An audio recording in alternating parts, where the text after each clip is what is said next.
that I was going to retire, but I would race until the end of the year for Ken's sake.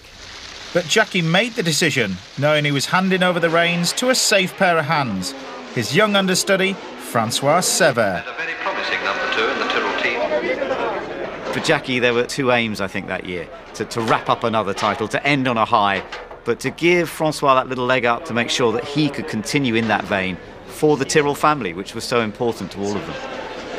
And then, second, first for the left, the right one, and the in Monte Carlo, you don't want to be nervous. Because I knew I was retiring, there was nothing that I kept back from Francois.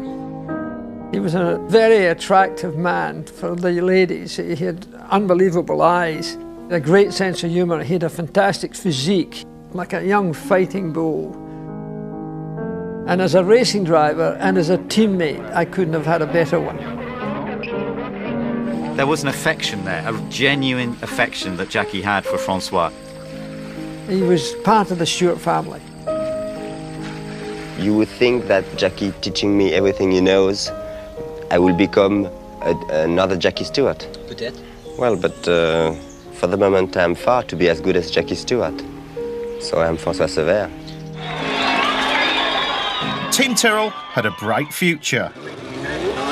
All Jackie had to do was go out in style.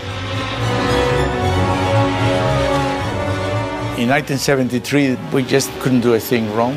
They were like two brothers on the same team.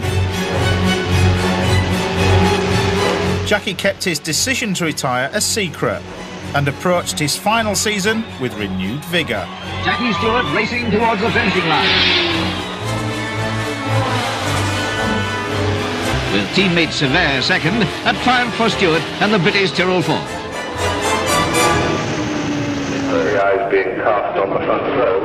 The end of that season was at Watkins Glen, and Jackie had already wrapped the championship up. That was just going to be his 100th race.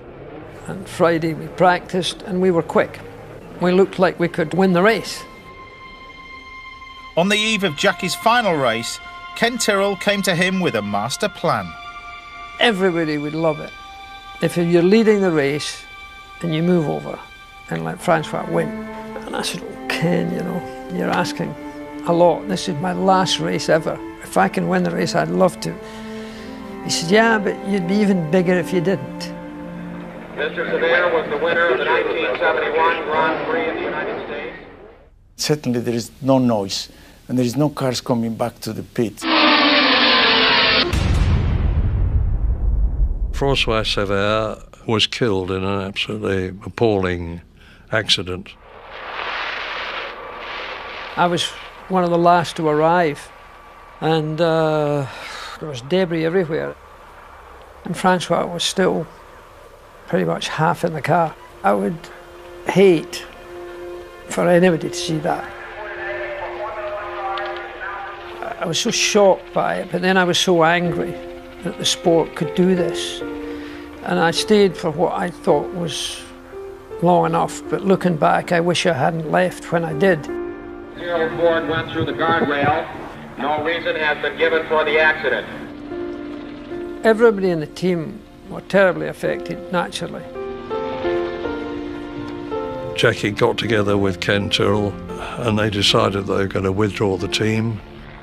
That was how it ended for Tyrrell that year, and certainly that's how Jackie Stewart's career ended.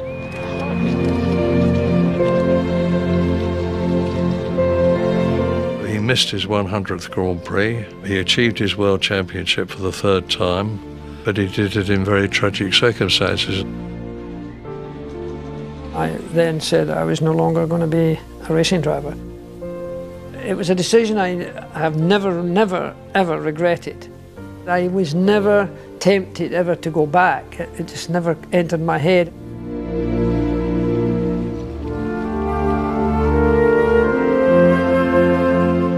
"40 years on, Francois has his own bench in the grounds of the Stewart's house, along with dozens of Jackie's fallen comrades. It is very moving when you're here, because you look out and you just see benches, and that's a friend of yours that's died. Francois Sever, he would have been the #1 driver in '74. Yeah.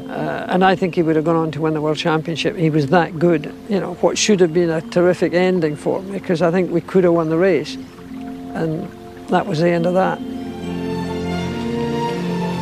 But Sever's death wasn't in vain. I'm at McLaren to meet a man who took Sever's place in the Tyrrell team, Jody Scheckter.